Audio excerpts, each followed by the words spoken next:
점심 식사 맛있게 하셨어요? 무슨 수련회가 아침 먹고 2시간 만에 또 점심을 먹으라 그러는지 왜 문제 있어? 너무 목을 좀 풍성한 수련회 같아요. 컨디션 괜찮아요, 여러분? 잘 잤어요? 네. 저는 보통 10시면 이제 딱 불 끄는 시간인데 새벽에 기도를 해야 되니까 어제 잠든 시간이 한 2~3시? 와, 그러니까 보통 어려운 게 아니네요. 젊으면 좋습니다. 자, 다 모이셨나요? 오실만한 분들 다 오셨나? 어떻게 회장님 시작해도 될까요? 네, 시작하면 되겠습니다. 네, 알겠습니다. 그러면 제가 기도 한번 하고 크리스찬 이성교제 에티켓에 대해서 한번 나눠보겠습니다. 기도하겠습니다. 하나님 아버지 감사합니다. 우리에게 또 좋은 시간 허락하여 주셔서 청년의 때에 이성과의 교제, 관계, 또 그 안에 있는 에티켓들 어떻게 해야 되는지 우리가 한번 질문해보고 또 고민해보는 시간을 가지려고 합니다. 하나님 우리에게 지혜로 함께하여 주셔서 청년의 때를 살아가는 우리가 연애함에 있어서 또 결혼을 준비함에 있어서 짝을 찾아가는 과정에 있어서 지혜롭고 현명한 자들 다 될 수 있도록 은혜 더하여 주옵소서. 예수님의 이름으로 기도드립니다. 아멘. 예, 이 시간은 크리스찬 이성교제 에티켓 특강 시간입니다. 여러분 우리 중에 연예인 한번 손들어 보세요. 연애하고 있는 분들. 네, 한번 이렇게 잠깐 손들어주세요. 거긴 연애예요? 결혼 아니에요? 결혼했잖아요. 네, 연애하시는 분들 더러 계시죠? 손 안 드시는 분들 계시는 거. 그래요. 난 일반인이다. 그 외에 대다수가 일반인이죠. 예, 크리스찬 이성교제에 대해서 한번 이야기를 나눠볼 텐데 저에게 주어진 시간이 90분이에요. 90분인데 조금 뭐 일찍 끝낼 수도 있고 그런데 이것도 이제 두 가지로 나눠서 생각해보는 거예요. 첫 번째는 우리가 그냥 일반적으로 사회 통념적으로 또 우리 청춘들의 통념적으로 생각하는 두 가지 생각에 대해서 한번 도전을 해보려고요. 그러니까 우리가 그냥 일반적으로 연애에 있어서 아무런 고민 없이 받아들여지는 어떤 통념들, 크리스찬이나 넌 크리스찬이나 그냥 그런 것들에 대해서 한번 제가 두 가지 도전을 좀 드리고 싶고요. 두 번째 주제로는 우리가 연애 단계에서 예를 들면 호감의 단계에서 우리가 어떤 에티켓을 취해야 할지 가져야 할지, 또 하나는 연애 단계에서는 어떤 에티켓을 가져야 할지 이렇게 이야기를 해보려고 해요. 그러니까 앞부분은 여기에 생각에 대한 도전을 한번 해볼 거고요. 말씀을 근거로 기독교적 세계관과 가치관을 근거로 우리가 가지고 있는 연애에 대한 어떤 자연스러운 생각에 대한 도전을 한번 해볼 거고요. 두 번째는 이제 실제적인 연애에 있어서 호감에 있어서 어떤 에티켓을 가져야 되는가 한번 생각해 보려고 해요. 제가 하는 이야기가 뭐 정답일 수는 없어요. 정답일 수는 없고 각각 살아가는 가치와 생각은 다 다르겠죠. 또 제가 말하는 이 크리스찬 이성교제에 대한 주장이나 생각이 모든 기독교의 관점을 혼자 다 대변할 수 있는 것도 아니에요. 그냥 저는 여러분들의 목회자로서 이런 조언들은 한번 드려볼 만하다라고 드리는 조언입니다. 그래서 제 생각에 동의하지 않으시는 분들도 있는데 너무 격하게 반응 안 하셔도 되고 저 목사님은 저런 조언을 주는구나 이 정도 생각하셔도 좋을 것 같고 그래도 들어볼 만한 이야기일 거라고 생각합니다. 자, 그래서 연애와 결혼 우리 청년들의 굉장히 큰 숙제죠. 굉장히 큰 숙제예요. 요새야 많은 사람들이 결혼을 포기하며 산다고는 하지만 우리 사면교회는 굉장히 독특해요. 뭐가 독특한지 아세요, 여러분? 우리 청년부의 평균 연령이 굉장히 어린 거 아세요? 우리 청년부는 약간 30대 조금 넘어가면 벌써 약간 원로가 되는 듯한 느낌. 근데 다른 교회 청년부에 가보면요 40대 이상의 청년들도 꽤나 많습니다. 결혼을 안 하니까.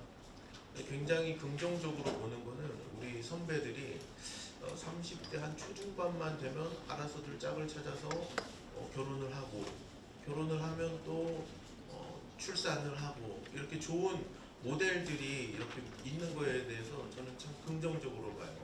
네, 긍정적으로 봐요. 그러다 보니까 좋은 선배들이, 모범이 되는 선배들이 그렇게 결혼을 하고 출산을 하고 육아를 하는 모습을 보니까 몇 년 후배들은 아, 저렇게 할 수 있는 거구나 하면서 용기도 갖고, 나도 해볼 수 있겠구나 이런 자신감도 갖고, 그렇게 계속해서 이렇게 긍정적인 열매들을 맺어간다고 생각합니다.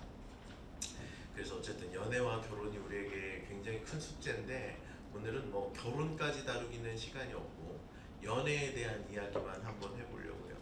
제가 처음에 첫 주제로 우리가 가지고 있는, 보통 그리스도인들이나 비그리스도인들이나 상관없이 요즘 우리 청년들이 대부분 가지고 있는 생각에 대한 도전을 두 가지 한다고 그랬어요. 첫 번째는 뭐냐면 연애와 결혼을 결부시키지 않는 듯한 생각이 우리 안에는 강하죠. 그러니까 이런 거죠. 연애하는데 굳이 꼭 이 연애를 결혼까지 끌고 가야 하는가? 라고 질문했을 때 무조건이지. 야, 손잡았으면 결혼해야지. 사귀었으면 결혼해야지. 이거 다 묻잖아. 그러니까 우리는 그렇게 생각 안 하는 거라고요. 그죠? 아니, 뭐 정 줬으면 결혼해야지. 이거 뭐 조선시대예요. 다 이렇게 생각한다고. 그러니까 연애가 결혼으로 꼴이 날 수 있지만, 연애가 결혼으로 꼴이 나지 않아도 풀 수도 있지 하는 게 보통 우리의 생각이에요. 보통 우리에서. 근데 저는 이 생각에 도전을 던져요. 첫 번째 도전하고 싶은 생각은 이런 거예요. 한번 같이 읽어볼래요? 시작. 연애는 결혼을 위한 과정이다. 여러분 이 생각에 동의가 되세요? 아니, 결혼은 그때 가서 저기 뭐예요? 결혼정보회사 통해서 만나면 되고, 연애는 내가 하고 싶은 사람하고 그냥 재밌게 스테이크 먹으러 다니면 되지, 이런 생각이세요? 근데 저는 이제 그 생각에 도전을 하는 거예요. 아니요, 연애는 결혼을 위한 과정이에요. 반드시 결혼을 전제한 연애를 생각하면 좋겠어요. 지금은 이제 좀 심한 거 아니야, 이렇게 생각할 수 있어요. 근데 한번 이야기를 들어보세요. 그래서 제 말이 일리가 있나 한번 따져보세요. 그래도 뭐 설득이 안 되면 괜찮아요. 반드시 결혼을 전제한 연애를 생각하는, 성경에요, 결혼에 실패한 사례가 나올까요? 안 나올까요? 결혼에 실패한 사례 나옵니다. 꽤 나옵니다. 우리 오늘 그 사마리아 아줌마 만났잖아요. 렉스요 TV 나갈 때. 그 아줌마 결혼 5번 실패한 아줌마죠. 그런 경우도 있고, 또 사무엘상 25장에 가보면 다윗이 아비가일이라는 아줌마를 만나서 결혼을 하게 되는데, 이 아줌마의 남편이 있던 아줌마였어요. 근데 이 남편이 어쨌든 죽습니다. 뭐 사별한다고 할 수 있지만 그런 경우도 있고요. 야곱 이야기 아세요? 야곱 아저씨 와이프가 몇 명이었어요? 4명이었어요. 4명. 분명히 나는 라헬이랑 결혼하기로 해서 텐트에 들어갔는데 눈 떠보니까 레아예요. 뭐 이런 사례들도 있고. 그러니까 성경에 결혼을 실패하는 이야기는 더러 나옵니다. 그 결혼이 하나님 기뻐하시지 않는 가정이어서 깨지는 경우도 있고요. 어쨌든 성경에 결혼을 실패하는 사례는 많지만 성경에 연애를 실패하는 사례는 없어요. 연애를 실패하는 사례는 없어요. 그러니까 성경에서는 연애, 만남이라는 것은 곧 결혼으로, 남녀 간의 만남이라는 것은 결혼으로 이어지는 거예요. 물론 수십 세기 전의 고대의 세계관을 21세기에 적용하는 게 타당한가, 이런 비판은 얼마든지 가능하다고 생각해요. 그러나 분명한 거는 성경에 대해서는, 연애에 대해서 우리가 가진 생각만큼 그렇게 자유롭게 이야기하진 않는다는 이야기를 처음에 하고 싶어요. 그러니까 결혼을 전제한 연애를 생각하라라는 이 말씀을 드리는 이유가 하나 있는데요. 그건 뭐냐면 그만큼 진지하라는 거예요. 연애함에 있어서 진지하라는 거예요. 가볍지 말라는 거예요. 왜 그러냐? 왜 진지해야 되는? 왜 우리가 진지충이 돼야 되는가? 그러면 사실 상대방이 날 싫어할 수도 있을 것 같은데 왜 진지해야 되는가? 일단 여러분 남녀 간의 관계는요, 특히 이성 간의 연애하는 관계는 그냥 보통 관계가 아니에요. 이 관계는요 굉장히 폐쇄적인 관계입니다. 이 관계에는 폐쇄성이 있어요. 그리고 이 둘 관계 안에는 절대적인 배타성이 있어요. 누구도 못 들어와요. 맞아요, 안 맞아요? 맞아요? 맞아요, 안 맞아요? 안 해봐서 몰라요? 나랑 어떤 자매랑 사귀어요. 이 둘만의 사귐의 어떤 그 관계 속에 누가 끼어들 수 있어요? 이 사람과 똑같은 역할을 다른 사람하고도 할 수 있어요? 그건 큰일 나는 거잖아. 적어도 도덕적으로 직함받는 겁니다, 여러분. 아무리 뭐 손을 안 잡았다고 손 치더라도 그녀와 내가 아니면 그이와 내가 스페셜 릴레이션십이 됐는데 이와 똑같은 관계를 C와 맺으면 그건 아닌 거예요, 여러분. 이것도 동의가 안 돼요. 동의되시죠? 예, 반응을 좀 해주세요. 그러니까 근데 왜 그만큼 진지해야 하냐면 연애하는 데 있어서 왜 진지해야 하냐면 왜 결혼까지 생각해야 되냐면 진지하라는 말인데 왜 진지해야 하냐면 이 관계는 굉장히 스페셜한 것 같아요. 절대적인 배타성이 인정되고 폐쇄적인 관계가 합법으로 인정되는 우리 사회적인 어떤 우리 공동적인 공동체의 상식선에서 이해가 된다고요. 아주 특별한 관계가 돼요. 그러니까 절대적으로 영향을 미치는 관계가 되기 때문에 그래서 진지하라는 거예요. 그래서 진지하라는 거예요. 다양한 것들이 내 인생에 영향을 미칠 수 있습니다. 다양한 것들이. 어린 시절에는 부모와 원가족, 우리 가족에서 오는 그 영향력이 엄청나게 크죠. 굉장히 크죠. 또 청소년기에는 친구들과의 관계가 굉장히 커요. 근데 아마 여러분 시즌쯤 되면 이성 친구만큼 강한 영향을 미치는 존재가 또 있을까요? 없죠. 하루에 이성 친구랑 카톡하는 거 몇 개인지 한번 세보세요. 압도적으로 많습니다. 맞아요? 네. 함께 보내는 시간 압도적으로 많아요. 대화하는 거, 경험하는 거 압도적으로 많아요.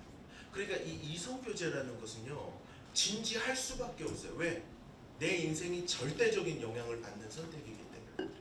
길든 짧든 그 시간 안에서는 이성교제하는 그 시간 안에서는 내 인생에 가장 강력한 영향을 미치는 사건이에요.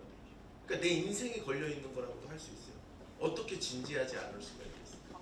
그래서 그만큼 진지해야 하기 때문에 반드시 결혼을 염두에 두라는 거예요. 또요 여러분 왜 진지해야 되냐면요 이성교제에는요 엄청나게 많은 에너지가 들어가요. 삶의 자원들이 이성교제 안에 엄청나게 들어가요. 우리 연예인들 한번 생각해 보세요. 돈 얼마 써요 연애할 때? 엄청 쓰죠? 내 친구랑 스테이크 안 먹으러 가잖아. 내 친구랑 밥 먹는데 10만 원 써요? 웃는 거 봐 지금. 다 안 쓰는 거야. 친구하고 뭐 먹어요? 삼각김밥. 야 우리 라면이나 먹자. 잘 써봐야 어디가? 백소정 갈까? 우리 자매님하고 갈 때 형제님하고 갈 때 어디가? 노란 불 탁 켜있는 강남의 식당 찾아가 10만 원이 아깝지가 않잖아요. 연애할 때 엄청난 에너지가 들어가요. 시간은 또 어때요? 시간도 그렇죠. 그러니까 여러분들 뭐 공무원 시험을 준비하거나 임용고시를 준비하거나 뭐 취업을 준비하거나 중요한 시험을 앞두고 연애는 보통 피하잖아요. 왜 피해요? 어마어마한 에너지가 들어가니까. 맞아요 여러분? 엄청난 에너지가 들어가는 일이에요. 시간도 그렇고 에너지도 그렇고. 그러니까 결코 연애는 사소할 수가 없는 거예요. 엄청나게 무거운 거예요. 내 인생에서 내 지금 시즌에서 아주 강력한 영향을 미치는 일이기 때문에 진지해야 된다고. 진지해야 되고 결혼까지 생각해야 된다고요.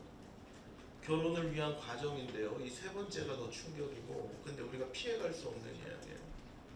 한번 같이 읽어요. 시작. 한 번만 더 읽어요. 생명을 담보로 하는 일이에요. 무슨 말인지 알죠? 연애를 하다가 자칫 우리 그리스도인으로서는 넘어서는 안 되는 선을 넘어서 생명이 생기기도 해요. 어떻게 책임을 질 수 있어요? 어떻게? 이건 비극이죠, 비극 사실. 비극이죠. 그런데 분명히 이런 일이 있을 수 있다고요. 네. 통계가 우리한테 증명해줘요. 아직도 대한민국에서는 빛을 보지 못하고 숨을 죽이는 아이들이 꽤 있어요. 많아요. 네. 통계가 우리에게 말해줘요. 그러니까 이런 일들이 있는 게 연애이기 때문에 우리는 결코 가볍게 할 수 없는 거예요. 진지해야 되는 거예요. 결혼까지 생각해야 되는 거예요. 그래서 결혼과 연애는 별개다라는 생각은 나는 버렸으면 좋겠어요. 내 삶을 진지하게 디자인해가는 지혜로운 청년들이라면 연애와 결혼은 별개다라는 이 어리석은 생각, 소비적인 생각, 쾌락주의적인 생각으로, 쾌락주의로 비롯된 듯한 생각, 이런 생각은 버리는 게 좋겠다. 진지했으면 좋겠다. 그러면 신중할 거예요. 실패도 덜 할 거예요. 이게 제가 던지고 싶은 첫 번째 도전이에요. 연애는 절대로 결혼과 별개가 될 수 없다. 별개가 될 수 없다. 성경의 사례가 우리에게 증명하고 내 삶에 지대한 영향을 미치는 에너지가 많이 들어가는 일이기 때문에 그거고, 또 생명을 담보로 하는 일이기 때문에. 이게 첫 번째 드리고 싶은 도전이었고요. 두 번째 도전은 이런 거예요.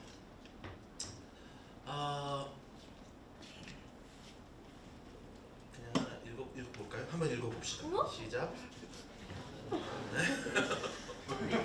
내 짝은 한 명이다. 초딩 가만히 계세요. 자, 내 짝은 한 명이다. 내 짝은 한 명.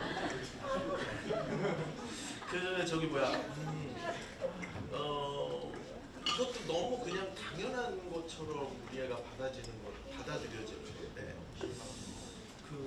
인싸, 핵인싸 뭐 이런 말도 좋은데, 어쨌든 남자건 여자건 인기가 많으면 기분이 좋죠.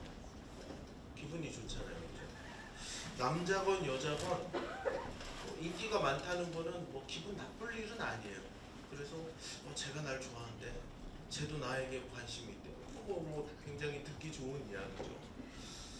근데 이 생각에 도전을 좀 해보고 싶은 거예요. 도전. 마태복음 19장 6절 말씀에 아주 유명한 말씀이 있죠. 한번 읽어볼까요? 시작. 그런즉 이제 우리 안에는 그럼 하나님이 잡혀주신 것을, 이게 원래는 창세기에 있는 말씀을 예수님이 인용하시는 말씀.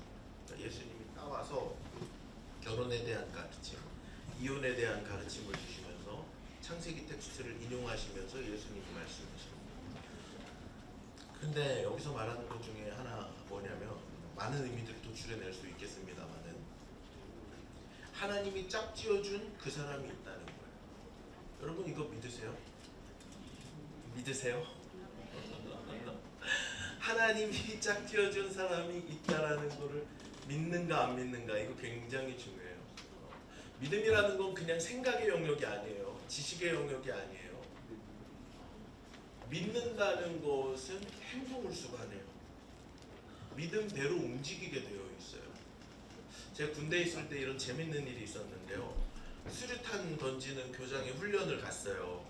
근데 이제 수류탄 훈련 교장인데, 진짜 수류탄 말고 가짜 수류탄, 그러니까 모의 수류탄이라고 그러죠. 우리 형제님들 다 알죠. 던지면 그냥 뽕 하고 터지는 거. 근데 그것도 손에서 터지면 이제 크게 다쳐요. 근데 던지면 그냥 뽕 하고 폭발력은 없어요.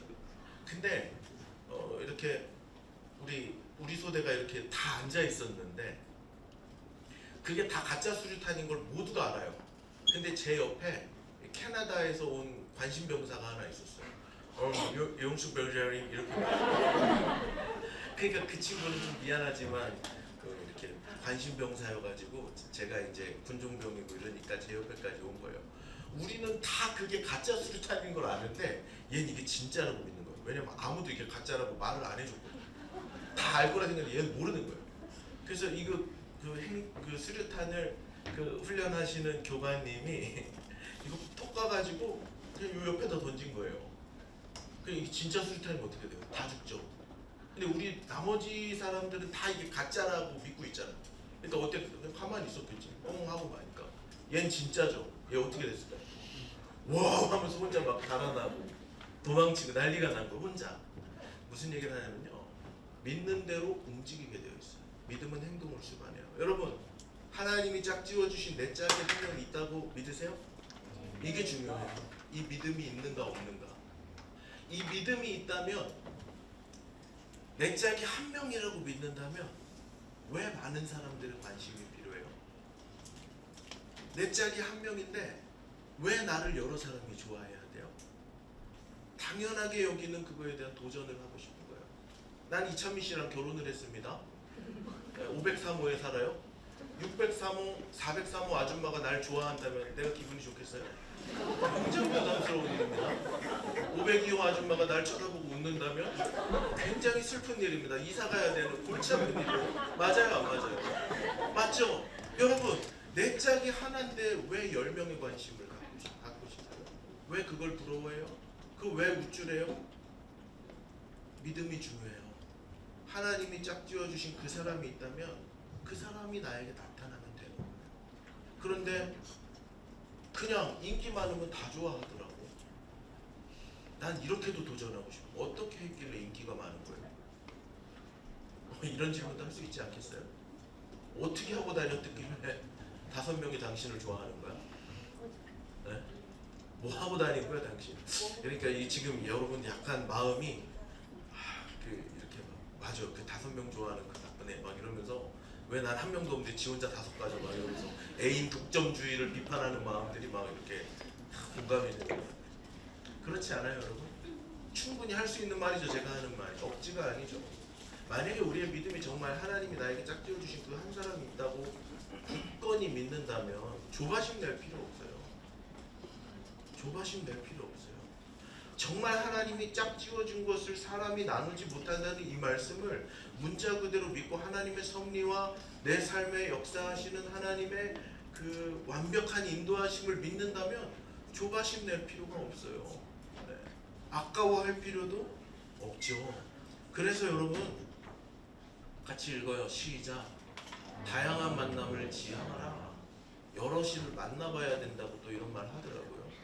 여럿을 만나보라는 것은 스페셜 릴레이션십으로 여럿을 만나라는 권면들 많이 하잖아요.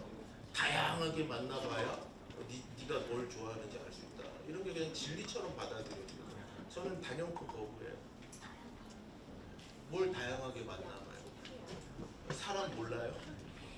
여기서 지금 우리가 100명, 80명 이렇게 만나고 있는데 뭘 더 만나봐. 다양한 만남을 지향하는 게 아니라 지양하면 좋겠어요. 지양하면 좋겠어요. 네. 그래서 정말 내게 약속된 짝이 있다면 하나님이 예비하신 짝이 있다면 그 짝을 만나면 되는 거예요. 그 짝을 만나면 되는 거예요. 그 짝을 만나면 되는 거고 그 짝과 함께 내 인생을 만들어가면 되는 거예요. 다양한 만남은 낭비적이에요. 그리고 지금 여러분들의 20대, 30대 초반 이 인생의 시즌에서는 아까 그랬잖아요. 엄청난 에너지가 드는 일이죠. 그 엄청난 에너지에 결실도 못한 에너지를 그냥 그 현실의 뭐랄까 즐거움과 그런 것들을 위해서 쏟아붓기엔 좀 아깝지 않은가 이런 과감한 질문을 던져보는 거죠. 분명히 어딘가에 있어요. 분명히 어딘가에 있어요. 하나님이 짝지어주신 그 간혹 이제 결혼을 준비하고 짝을 찾는 분들이 기도 제목을 리스트업을 하더라고. 키는 83 그러면서 뭐 몸무게는 학벌은 뭐 부모님 뭐 또 이렇게 리스트업 해가지고 기도하는 분들도 있는데 뭐 좋아요. 그럴 수 있는데 어딘가에 내 짝이 있다면 그 사람의 짝은 나잖아요. 그 사람을 만나기 위해서 그 사람을 만나기까지 내가 준비되는 과정이 필요해요. 내가 정말 거룩하고 순결하고 하나님 앞에 바로 선 사람을 만나고 싶다면 그런 사람을 만나기 위한 준비가 내가 또 돼야 돼요. 30년 동안 그냥 내 마음대로 그냥 살다가 다양한 만남을 지향하면서 살다가 어디 뭐 그냥 뭐 대학에서도 만나고 소개팅 가서도 만나고 미팅에서도 만나고 강남에서도 만나고 양양에서도 만나고 오만 데 다 만나고 다니다가 아 주여 이제 결혼할 때가 됐으니 난 순결한 내 파트너를 만나고 말이 돼요 이게? 말이 돼요? 이거는 진짜 있을 수가 없는, 내가 정말 하나님 앞에서 준비된 사람을 만나고 싶거든. 하나님 앞에서 준비되는 과정이 필요해요. 하나님 앞에서 준비되는 과정이 필요해요. 그럴 때 하나님이 그 두 사람을 하나님의 때에 이끌어 주셔요. 만나게 해주셔요. 하나님 짝지어 주신 것이 있거든요. 그 믿음을 가지세요. 저는 그 뭐 제 개인적인 얘기가 보편적인 진리가 될 수 없는 것은 자명한 일입니다. 그냥 참고로 들으세요. 저는 35세 2월에 결혼했어요. 그러니까 한국 나이 35세 2월에 결혼했는데 저희 어머님은 제가 결혼을 못할 거라고 확실히 믿고 계셨어요.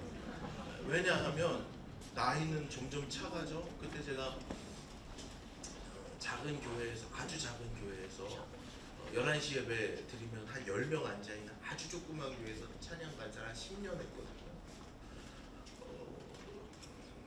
저는 진짜 문자 그대로 하나님을 섬기기로 작정하고 결정을 해서 뭐 제 이력을 아시는 분들이 계시겠지만 돈을 많이 벌었지만 10원 한 장도 제가 안 썼어요. 왜냐하면 저의 직업적인 정체성은 사역자였지 원장이 아니었으니까. 그래서 다 할 수 있는 대로 하나님께 다 드렸어요. 그러니까 이제 부모님들도 야, 너 장가 가려면 그래도 뭐 좀 있어야 되지 않겠냐? 나이는 들어가지. 누가 너하고 결혼을 하겠냐? 그리고 뭐 전도사고 목사고 이러면 그래도 뭐 좀 명분이 되잖아. 전도사님이래요. 명분이래요. 목사님이래요. 어디 소개할 만하다고요. 근데 그것도 아니고 그냥 뭐 이름도 없어. 빚도 안 들어와. 아주 작은 교회 그냥 찬양 간세 아무도 몰라. 뭐 원장이라는 타이틀은 있는데 돈은 한 푼도 없어요. 그 자꾸 돈을 이상한 데 갖다 내. 그러니까 우리 부모님은 누가 쟤를 만나겠나. 누가 쟤를 만나줬나 싶거든요. 그렇지 않아요 여러분? 35세에 사역하겠다는 사람이 돈도 한 푼 없고 타이틀도 없고 그런 사람하고 결혼하고 싶으세요 자매님들? 뭐 다 내 눈을 피하잖아. 내가 언제 저하고 결혼하지요? 왜 내 눈을 왜 피해? 싫잖아요. 객관적으로는 뭐 결혼 다 못하지. 근데 했잖아요. 했어요. 네, 결혼했어요. 진짜 했다고요. 애도 낳고 했어요. 예비하신 짝이 있더라고요. 저는 좀 이렇게 어릴 때부터 조금 약간 그 좀 꼴통 같은 그 보수적인 기질이 있었어요. 그래서 여러분만 할 때 저도 소개팅이 들어왔답니다. 이 모습이 20대의 모습은 아니었다는 걸 믿어주시길 바래요. 저도 여러분들 같이 빛날 때가 있었습니다. 소개팅도 들어올 거 아니에요. 소개팅도 많이 들어왔어요. 한 번도 안 들어왔어요. 단 한 번도. 친구들이 소개하는 자리는 단 한 번도 안 들어왔어요. 왜요? 저 이제 이런 생각을 하거든요. 네가 보는 눈이 고작해야 20대 중반, 30대 초반 뭘 얼마나 많이 보겠나. 그래서 저는 목사님이 소개하면 난 나간다. 이런 꼴통 같은 생각을 갖고 있었어요. 목사님 끝까지 소개를 안 하시더라고요. 그러니까 목사님도 제가 결혼하겠나 싶으셨나 봐요. 근데 이제 저에게 제 아내를 소개했던 분은 대학 선배인데 저한테 이거 우리 아내도 알고 있는 얘기예요. 자기 교회에 너무 괜찮은 자매가 있는데 셋 중에 한 명은 만나야 된다. 왜냐면 만나라 그래도 전 계속 거절했거든. 그 셋이 있는데 셋 중에 한 명은 만나야 된다. 이렇게 해서 이제 그러면은 이분을 만나겠다. 그래서 만났는데 만날 때도 목사님과 먼저 상담을 하고 이런 자매가 있답니다. 미리 이제 프로필 조사를 다 받고 내 프로필도 다 드리고 소개팅하는 자리에 신랑 입장하는 마음으로 나가요. 그래서 저는 이 정도면 나와 미래를 같이 해도 될 만한 신앙과 인격과 그런 자매다 하는 마음으로 나가게 됐어요. 자, 무슨 얘기를 하고 싶은가 하면 내 짝은 한 명이에요. 어딘가에 있어요. 내 상황이 안 좋아도 하나님이 예비하신 그 짝은 있어요. 그 하나님을 바라보면 돼요. 하나님을 바라보고 조급함을 느낄 필요 없어요. 뭐 떠나가는 사람 아니면 뭐 놓치는 것 같은 사람에 대해 연연할 필요도 없어요. 내 짝은 분명히 있어요. 전 이런 자신감도 있었어요. 난 제일 이해가 안 되는 게 결혼이 아니고 연애하면서 밤 10시, 11시에 전화해. 어디야? 나 밖이야. 왜 안 들어가? 뭐 친구들하고 있어. 어디야? 뭐 옆에 남자 있어 없어? 이런 거 해요 안 해요? 우리 연예인들 해요? 말 못하겠지. 그 왜 하는 거예요? 전 이런 마음이 있는데, 만약에 내가 연애를요, 이 자매님이 밤 11시에 뭐 친구들하고 같이 있다. 근데 내가 걱정해야 된다. 난 그 자매가 왜 내 와이프가 돼야 되는지 모르겠어요. 그 일이 터져도 그냥 가야 되는 거예요. 그런 자매님하고 살 거예요. 그런 형제님하고 살 거예요. 뭘 걱정을 해요? 그 정도의 신뢰도 없는 사람하고 어떻게 80년, 100년을 살아요? 난 그래서 그런 거는 단 한 번도 염려해본, 물론 우리 아내가 신실했기 때문이기도 하고, 그런 거를 염려할 만한 사람하고 백년가약을 한다고요? 11시에 어디 있는지를, 통금을 내가 챙겨야 되는, 그거를 고민해야 된다면 여러분 우리 삶의 자리를 좀 돌아봐야 되는 것 같아요. 왜 그런 사람하고 결혼을 하려고 그러지? 뭐가 아쉬워서? 뭐가 아쉬워서 왜 그런 선택을 하려고 그러지? 하나님이 예비하신 짝이 있어요. 그러니까 그런 사람을 내 짝으로 안 만나기 위해서는 내 클래스를 높여야 되는 거예요. 나도 하나님 앞에서 순결하고 정돈하고 신실한 삶을 살아야죠. 신실한 삶을 살아야죠. 요 얘기만 하고 이제 첫 번째 챕터 문 닫을 건데, 제가 들었던 가장 큰 칭찬 중에 하나, 제가 자부심이 막 느껴졌던 그 칭찬 하나 있어요. 결혼을 앞두고였던 것 같은데, 이제 우리 친척분 댁에 갔어요. 촌수는 좀 복잡하고 제가 그냥 고모님이라고 부르고 이모 할머니 계시는 댁에 갔어요. 그래서 용성이 뭐 혼담이 오고 간대요. 이렇게 얘기가 됐던 것 같아요. 그래서 그래 어떤 자매래? 그러니까 교회는 다닌대. 그러니까 이름이 찬미래요. 이렇게 이제 말을 한 거예요. 근데 그 고모님이 저한테 뭐라 그러셨냐면, 아유 그럼 용성이가 어떤 앤데, 무슨 말인지 이 뉘앙스가 이해돼요? 그럼 용성이가 어떤 앤데, 이 뉘앙스가 이해돼요? 걔가 어떤 앤데 아무나 만났겠냐, 교회도 안 다니는 애를 만났겠냐, 이름이 찬미란다. 이름이 찬미면은 그 부모님의 신앙도 있을 거 아니에요. 신앙 안에서 자란 자매를 만났을 거 아니에요. 스펙을 보고 돈을 보고 오늘 다르고 내일 다를 외모를 바라보고 아침 다르고 저녁 다를 그 외모를 바라보고 만난 게 아니라, 저 녀석은 중심이 있는 사람이니까, 신실한 사람이니까 그런 자매 만났겠거니 하는 말이 집약돼서 나온 말이 용성이 어떤 앤데. 그래서 저는 그게 굉장한 칭찬처럼 들렸어요. 물론 그 부모님은 툭 던진 말이었지만 굉장한 칭찬처럼 들렸어요. 난 여러분들이 그런 분들이면 좋겠어요. 그래 우리 상현이가 어떤 앤데, 누구 만난대, 누구래, 그래 우리 상현이가 어떤 앤데. 너무 멋진 칭찬이었어요. 여러분 내 짝은 정해져 있어요. 조급함을 느끼지 마세요. 다양한 만남, 인기가 많은 거, 이런 거 너무 막 그렇게 하지 마세요. 그냥 하나님 앞에서 중심을 지키세요. 중심. 하나님께서 만나게 해주세요.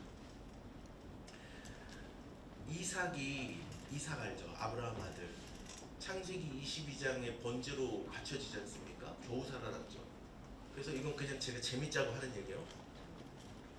창세기 22장에 아브라함이 아내와 상의도 없이 아들을 번제로 바치니까 23장에 아브라함의 아내였던 사라가 깜짝 놀라서 23장에서 죽습니다.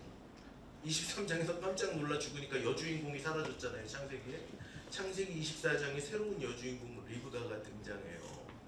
근데 이삭이 묵상하던 중에 리브가가 오는 것을 만나요. 물론 그 안에 드라마가 있는데 그 드라마 속에는 어떤 인위적인 노력이 없어요. 하나님의 완전한 섭리가 있어요.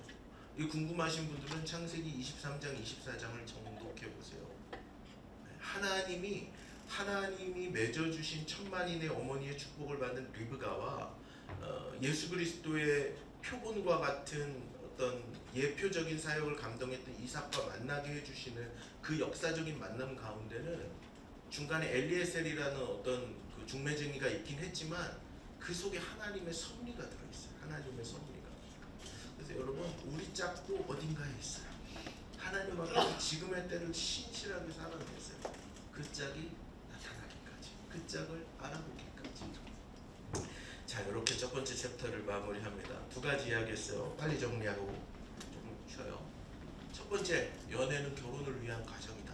무조건 결혼을 전제한 연애를 생각해라. 진지해라. 에너지가 많이 든다. 돈 많이 든다. 생명이 담보되는 일일 수도 있다. 진지해라.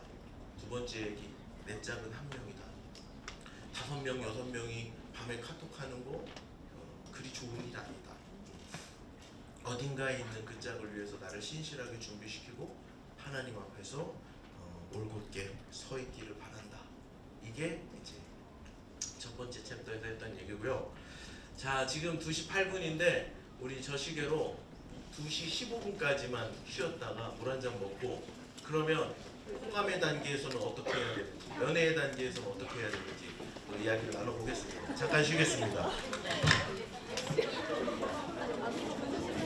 아니 근데 어딘가 있다며. 근데 어디에 있냐? 그게 제일 중요한 거. 어딘가 있는 거 믿겠어요. 근데 어디 있다고.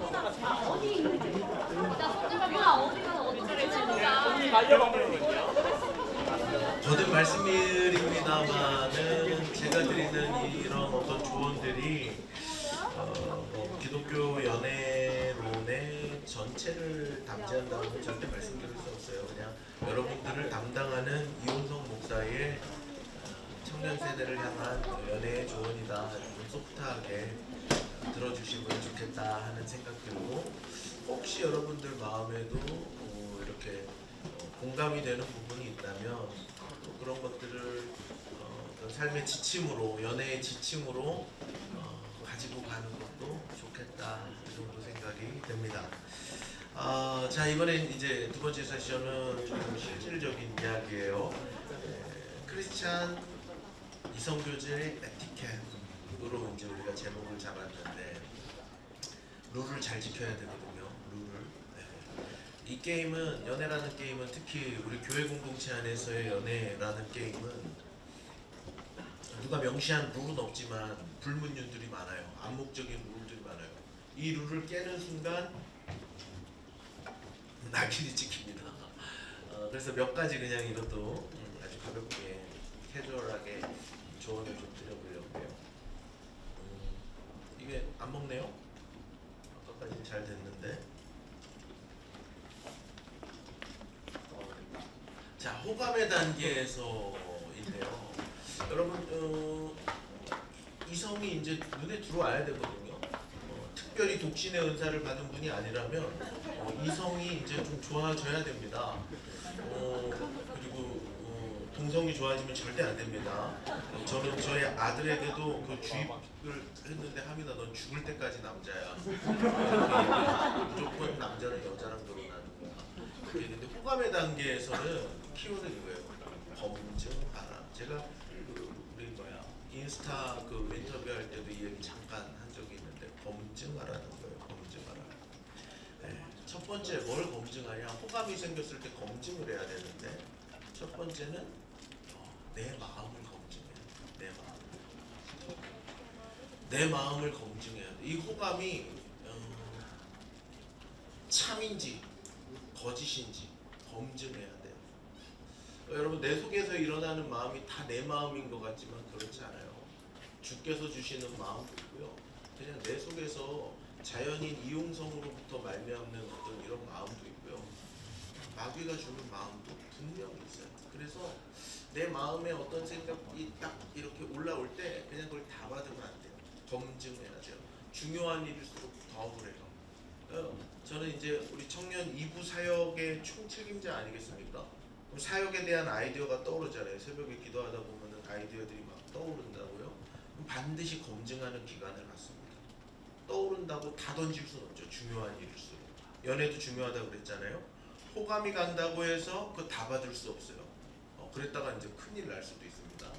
내 마음을 점검하는 거예요. 기도하면서 물어보세요. 이 마음이 진짜인지 참인지 주께로부터 온 마음인지 물어보세요. 그리고 하나님의 인도하심인지를 체크해보세요. 근데 이렇게까지 거의 안 할 걸 아마. 우리 연예인들이나 과거 연예인들 이렇게 잘 안 하실 거예요 아마. 그러니까 제가 굉장히 뭐랄까 좀 여러분들의 삶의 자리와는 너무 이렇게 격리된 먼 이야기를 할 수도 있는데 약간 최대한 세게 말씀드려요. 점검해야 돼요. 하나님 앞에서. 주님 이 마음이 주께로부터 온 마음입니까? 물어봐야죠. 왜? 하나님이 짝지어 주신 사람이 있다고 믿는다면 내 인생의 연애와 결혼을 하나님 주관하시고 디자인하신 모습이 있다고 믿는다면 물어봐야죠. 당연히. 기도하면서 내 마음을 체크해보는 거예요. 그리고 중요한 것도 하나 있는데 이 호감이 어디로부터 비롯됐는지를 냉정하게 체크해보세요. 냉정하게. 친밀감이 호감으로 작용할 수 있거든요. 친밀감이 호감으로 작용할 수 있어요. 근데 친밀하다고 해서 결혼할 수 있는 것은 아니거든요. 전도 여행을 가면요, 이거 단골 이슈인데 전도 여행을 가면 그 아울리치를 가잖아요. 해외 아울리치. 그럼 뭐 한 10명, 10명 해서 가죠. 그러면 한국에서는 거들떠보지도 않았던 자매고 한국에서는 전혀 관심 없는 형제였는데 이상하게 전도여행 가면은 그이가 굉장히 괜찮아 보여요. 혹시 여러분 그런 경험 있으세요? 왜 그런지 아세요? 그런 경험들이 왜 일어나는지 아세요? 연애 프로그램 중에 뭐 솔로 지옥 이런 거 있죠? 몰라요? 알아요. 알죠? 그런 거 있죠? 왜 거기 가면은 짧은 시간이잖아요. 뭐 방송은 오래 해도 녹화는 짧게 한다고요. 그 왜 짧은 시간 안에 그 사람들의 감정에 확 몰입해요? 24시간을 같이 있잖아요. 친밀함이 느껴집니다. 그러니까 그 세계, 닫힌 세계 안에서 자기 감정이 막 드러나는 거거든요. 친밀함을 뭐 사랑이라고 오해하기도 하죠. 그러니까 우리 안에 호감이 일어날 때 이 호감이 어디로부터 오는 건지를 좀 냉정하게 체크해보고 점검하면 좋겠다 싶은 거예요. 외모가 호감이 될 수도 있어요. 중요한 이슈죠. 우리한테는 목소리가 호감일 수도 있어요. 자매들한테는 목소리가 중요하다죠. 그 사람의 집안이 또 호감일 수도 있어요. 난 괜찮다고 봐요. 그런 거 보는 거. 그 사람의 재력이 호감일 수도 있어요. 그 사람의 학벌이 호감일 수도 있어요. 친밀감이 호감일 수도 있어요. 다 뭐든지 호감이 될 수 있거든요. 그걸 분석해 보라고요. 내가 이 사람의 뭐에 끌리는 건지, 하나님 앞에 기도하면서 내 마음을 그렇게 냉정하게 체크해 보는 거예요. 냉정하게. 혹시 내 안에 어떤 결핍 때문에, 상처 때문에 끌리는 건지, 아니면 정말 이 사람의 어떤 그 좋은 모습이 객관적으로 좋아 보여서 내 마음이 끌리는 건지. 누가 답을 줄 수 없어요. 답을 준다고 듣지도 않아요. 그죠? 뭔가 호감이 시작되고 하면 브레이크가 안 걸리거든요. 본인밖에 못해요. 하나님 앞에서 점검해 보라는 거예요. 두 번째는 상대를 또 점검해요. 호감의 단계입니다. 아직 고백 안 했어요. 고백하면 안 돼요. 이거 하고 고백하는 거예요. 이거 하고 상대를 점검하는 거예요. 이거 시간이 오래 걸려요.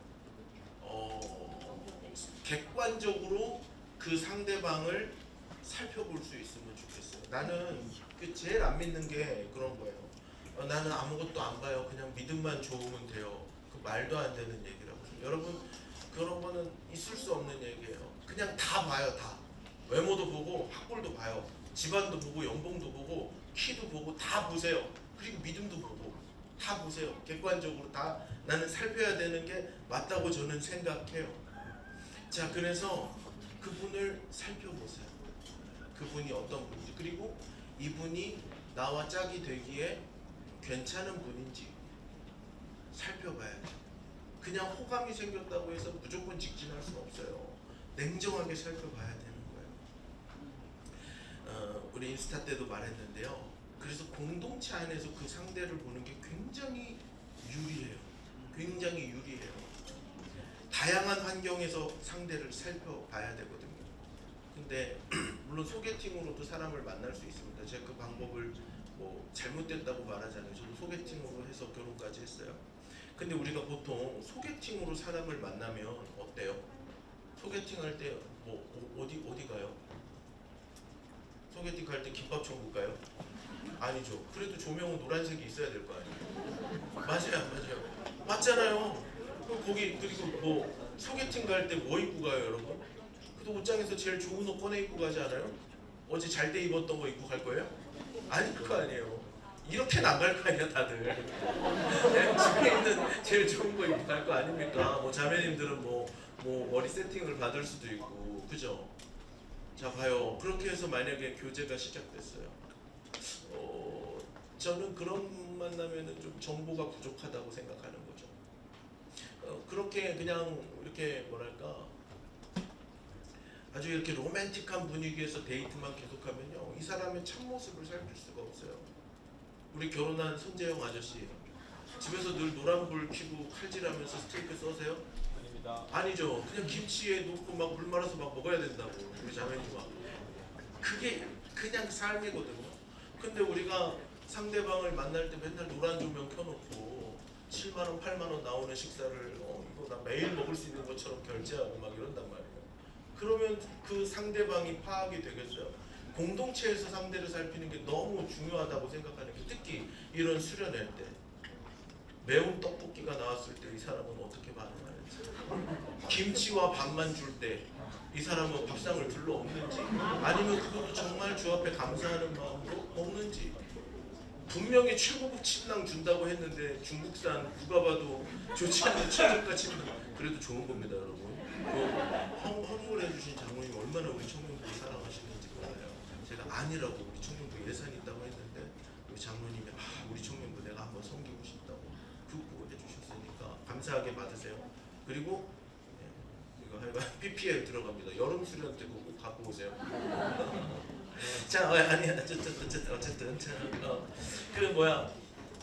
이 사람이 그 침낭에서 잘 때는 어떤 태도를 보이는지, 우리 공동체 안에 있으면 이 역학이 굉장히 많거든요.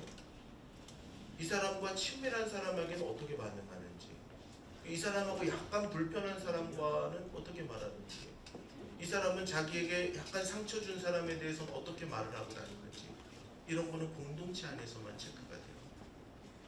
노란불 켜고 둘이 만나서는 그런 거 볼 수가 없어요. 아울리치를 간다던가 봉사활동을 간다던가 전도여행을 갔습니다. 땀 삐질삐질 흘리고 고생할 때 이 사람은 어떻게 반응하는지, 그곳에서도 정말 이타적인 마음으로 이 사람이 앞에 나가서 모래짐을 짊어지고 정말 공동체를 위하는 마음이 있는지, 헌신과 인격이 있는지, 아니면 조금 힘들면 뒤로 빼는지, 이런 거 노란불빛 식당에서 볼 수 있어요. 못 보는 모습이죠. 점검하는, 호감이 생기면 공동체 속에서 그 상대방의 다양한 모습을 점검하세요. 공동체 안에 있으면 그 사람의 배경에 대한 것도 알 수가 있어요. 많은 정보들이 들려와요. 소개팅으로 만나서 저희 부모님은요 이런 일을 하시고요, 저희 부모님은 어렸을 때 이렇게 하셨고요, 두 분의 관계는 이런 얘기 해요, 안 해요? 안 해요. 맞선을 보는 자리에서도 그런 얘기는 잘 안 하죠. 근데 우리가 공동체 안에서 상대방을 점검하면은 그런 얘기도 들려와요. 그런 얘기도 나눔을 통해서 알 수 있어요. 굉장히 중요한 일이거든요. 결혼을 할 때 많은 사람들이 놓치는데, 그 상대방이 원가족에서 어떤 모습으로 있었는가가 중요해요. 그게 결정한다고 할 수는 없어요.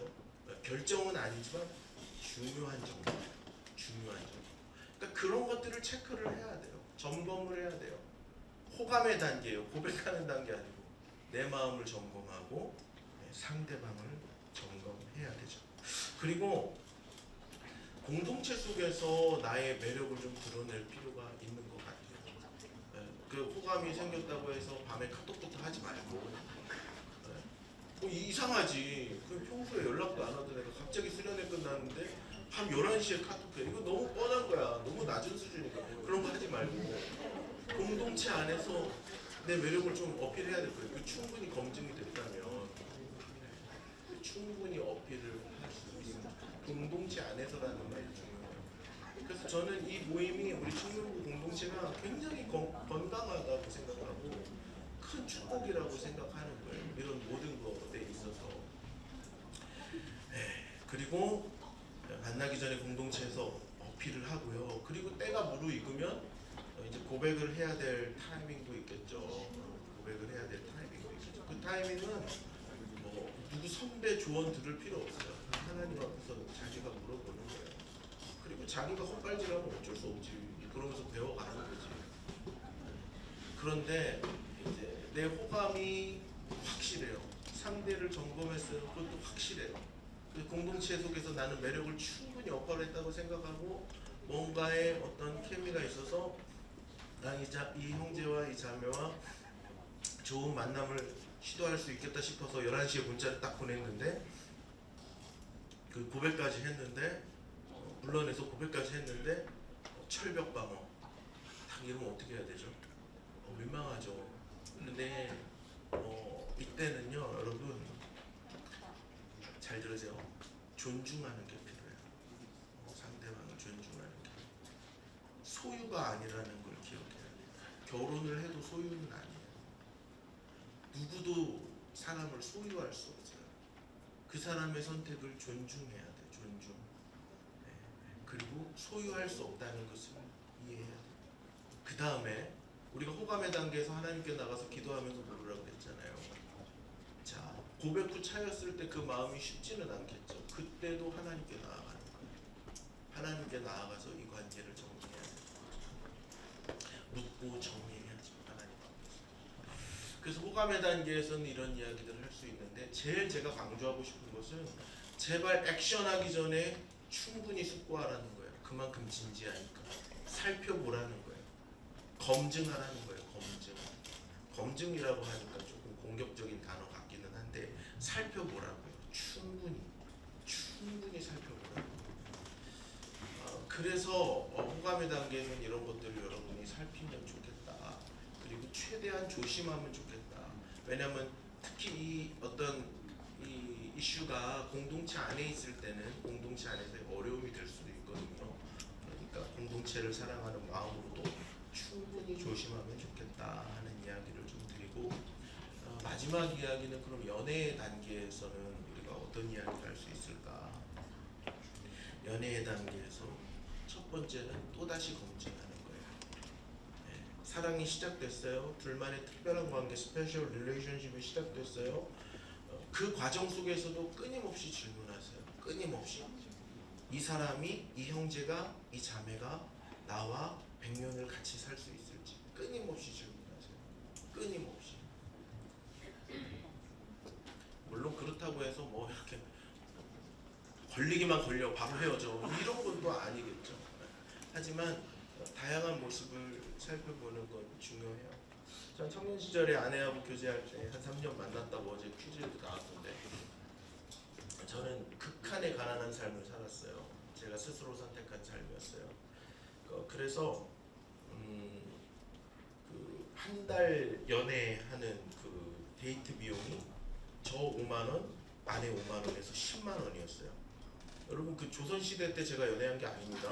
그때 밥값 비쌌어요. 그때도 김밥천국에서 가면은 제대로 먹으려면 한 8, 9천 원 했던 것 같아요. 어쨌든 그러니까 뭐 터무니없이 부족한 금액이죠. 그래서 아내하고는 저하고 연애하면서 그 극장, 영화를 본 적이 단 한 번도 없어요. 시간도 없었고 어쨌든 여유가 없었어요.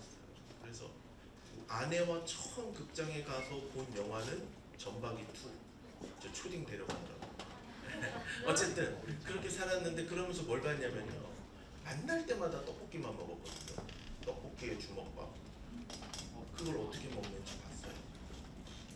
그리고 저희 아내는 상대적으로 굉장히 부유한 가정에서 자란 자매님이에요. 저와 결혼하기 전까지는 방을 항상 2개를 썼던 아내예요. 그러니까 외동딸이었거든요. 저는 상대적으로 굉장히 가난하게 살았어요. 번도 제 방을 가져본 일이 없어요. 가난과 궁핍은 저의 삶에는 아주 친숙한 거였고 아내는 한 번도 경험해보지 못한 세계예요. 데이트를 하면서 난 어차피 사역을 할 거고 부와 명예와 어떤 여유로운 삶에 대해서는 포기한 지가 오래고 그건 나의 부르심이 아니라고 생각하고 난 내 짝을 찾는 과정이기 때문에 아내가 그런 내공이 있는가를 계속 살펴봤어요. 정말 재정에 있어서 훈련을 받을 수 있는지 이런 것들을 살펴봤죠. 그리고 그거에 대한 확답이 섰을 때 이제 백년 가약을 하게 된 거죠. 그렇게 질문을 하는 거예요. 근데 우리는 너무 즐기기에 바빠요. 연애가 시작되면 에버랜드도 갔다 와야 되고 캐리비안 베이도 갔다 와야 되고 동해도 갔다 와야 되고 돈 많은 친구들은 해외여행도 갔다 와야 되고 인스타에 사진 즐기기에만 너무 바쁜 것 같아요. 근데 그렇게 하지 마시고요. 이 결혼을 만들어가는 과정, 가정을 세워가는 것이 하나님의 섭리 속에 있는 일이라고 믿음으로 고백한다면 계속해서 상대방을 검증하는 거예요. 그러니까 검증한다는 게 나쁜 의미가 아니라는 것을 알아주시길 바라요. 즐기기에만 너무 바쁘지 마시고 정말 미래를 같이 갈 수 있는 사람인지 하나님 앞에서 물어보면서 또 격려하면서 이끌어가는 것이 필요해요. 번외로 연애를 하면 스킨십을 합니다. 그런 질문 할 수 있죠. 어디까지는 가능해요? 여러분 어디까지 가능해요? 어디까지 스킨십 가능해요? 크리스찬이라면 이거 뭐 말하기 굉장히 민망하죠. 굉장히 민망하죠. 근데 뭐 이거다라고 말할 수 있는 영역은 없어요. 근데 그 마쿠스가 거기 찬양팀 섬기는 김남국 목사님이 아주 지혜로운 말씀하시는 거를 봤는데 이거 아주 좋은 기준이라고 생각해요. 여러분들도 한번 적용을 해보고 어떤 가치관으로 삼으면 좋겠어요. 그 연애를 하면 스킨십을 하는데 어디까지 할 건가? 민망합니다 말하기가. 자, 그분이 이제 제시하시는 방법인데 여러분들이라고 하면 안 되지. 어떤 커플이 스킨십을 하고 있어요. 그 제가 문을 열고 들어갑니다. 저 딱 마주칠 거 아니에요. 민망합니까? 안 민망해요? 민망하죠. 어머! 하고 놀라서 화들짝 이렇게 하면은 그거는 그 정도는 그래도 괜찮다. 근데 문을 열었는데 으악! 이런 상황이면 안 되는 거예요. 그게 뭘지는 뭐 각자에게 기준이고 그 정도 기준이 굉장히 지혜로운 거예요. 그러니까 요새는 이 순결이라는 가치가 땅에 떨어져가지고 조롱을 받는 시대예요. 여러분들 친구들도 그럴걸요. 자매건 형제건 할 것 없이 순결이라는 가치가 아주 조롱을 받아요. 조롱을. 순결을 얘기하고 그러면 하여간 사람 바보를 만들어버려요. 그러나 성경을 따라 살아야지 문화를 따라 살 수는 없잖아요. 순결에 대한 그 어떤 기준, 스킨십에 대한 기준도 분명하게 정하는 게 좋아요. 정하는 게. 저를 청년 시절에 지도해 주신 목사님은 더 한 분이셨어요. 그래서 연애는 얼마든지 해. 손만 잡지 마. 이렇게 말씀하셨어요. 얼마든지 연애해. 손만 잡지 마. 그 손만 잡지 말라는 게 손만 잡지 말라는 그 문자적인 의미는 아닐 거라고 생각은 하지만 여러분들 나름에도 어떤 그 기준은 있어야 되겠다. 너무 즐기기에만 바쁘지 말아라. 그런 이야기를 드리고요. 연애하는 과정에서도 다양한 공동체 활동을 하십시오. 다양한 공동체 활동을 통해서 이 사람의 다양한 면을 바라볼 수 있고요. 최대한 많이 자신을 오픈하세요.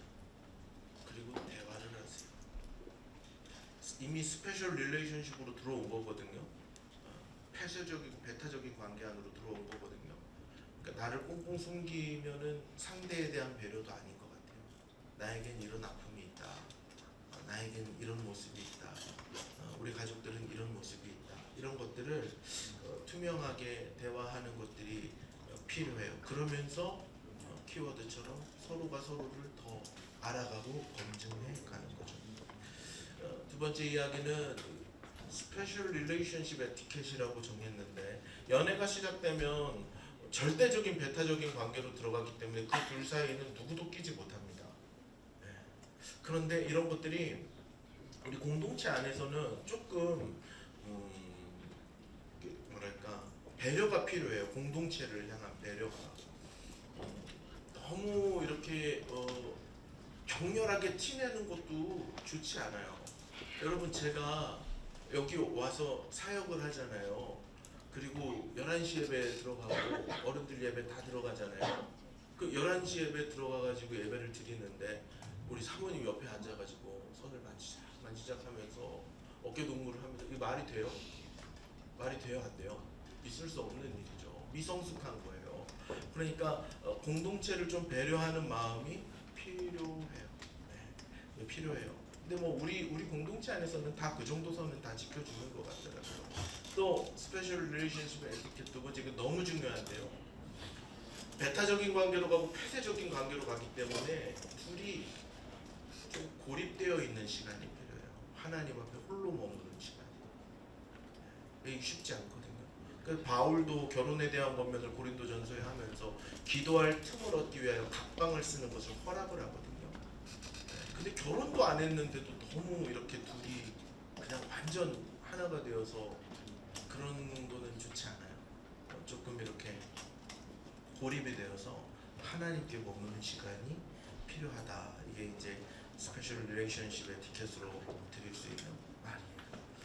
거의 다 왔어요. 신앙과 믿음을 행동으로 증명하라 이런 얘기를 했는데 교제하면서 특히 신앙 안에서 교제하면서 여러분 예배와 신앙에 우선을 두기를 바래요. 그리고 상대방을 알아가는 것보다 하나님을 더 깊이 알아갈 수 있기를 바래요. 그래야 그 관계가 거룩해질 수 있어요. 그리고 연애라는 건 제가 결혼을 전제한다고 그랬잖아요. 마지막 함께 훈련을 받으세요. 함께 훈련. 결혼을 준비하는 훈련, 신앙을 키워가는 훈련을 받는 거예요.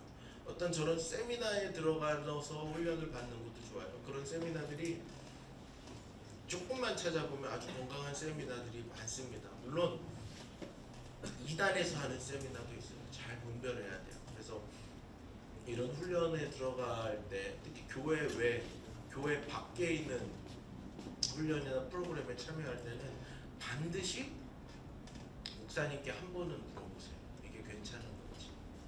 그리고 그 연애하는 과정에서 특별한 관계 안에서 함께 훈련을 받으세요. 결혼을 어떻게 준비할 것인지에 대해서 또 우리 가정을 어떻게 세워갈 건지에 대해서 훈련을 받으세요. 이런 것도 좋아요. 어떤 프로그램에 들어가서 시간을 들이고 뭐 이렇게 하기가 쉽지는 않을 수 있거든요. 그러면 함께 좀 책을 읽으세요. 책을 선정해서 책으로 함께 읽고 함께 나누고 함께 고민해보고 하면 좋겠다 하는 이야기를 드립니다. 두 번째 섹션 이렇게 정리를 해봤는데요. 빠르게 정리하고 마무리하겠습니다. 호감의 단계에서 이런 조언을 드렸어요. 점검하는 거예요. 호감이 생긴다면 내 마음을 점검하세요. 이거 냉정하기 쉽지 않은 과정입니다. 또 상대방을 점검하세요. 그리고 공동체 속에서 나를 좀 드러내시고 거절당하고 관계가 깨어졌을 때 수용하고 그걸 하나님 앞에서 정리하고 존중할 필요가 있다. 연애하는 과정에서도 역시 즐기기에만 바쁘지 말고 하나님 앞에서 상대방에 대해서 계속해서 물어가고 고민하는 시간을 가져달라 이런 조언을 드립니다. 또 스페셜 릴레이션십으로 우리가 이렇게 맺어졌다면 공동체를 배려하는 에티켓이 좀 있으면 좋겠다. 그리고 둘 관계 안에만 너무 함몰되지 말고 몰입되어서 하나님 만나는 시간을 가지라 이렇게 얘기를 했고요. 신앙과 믿음을 행동으로 증명하면서 예배 생활에 우선을 두고 상대보다 하나님을 더 알아가라는 도전도 드렸습니다. 마지막으로 정말 결혼을 준비하고 이 사람과 함께 가정을 꾸려가고 싶다면 함께 공부를 하는 훈련, 어떤 프로그램에 참여하는 것도 좋은 방법이고 나의 책을 읽으면서 고민해가는 과정 이런 것들이 필요하다는 생각을 했습니다. 예, 오늘 제가 준비한 이야기는 여기까지고요. 제 이야기를 들으면서 뭐 동의가 안 되는 이야기도 있을 수 있을 것 같아요. 충분히 수용해요. 근데 뭐 여기가 토론회장은 아니니까 목사님 이건 아닌 것 같습니다. 이렇게 이야기할 필요는 없을 것 같고요. 토론회장은 아니기 때문에 그냥 제가 여러분들의 담당 목사로서 제 개인적인 소견과 바람과 어떤 이런 조언을 드리는 강의였잖아요. 그 정도로 받아주시면 좋을 것 같고 혹시 질문이나 뭐 이렇게 하고 싶은 이야기나 있으면 뭐 몇 분 받아볼까요?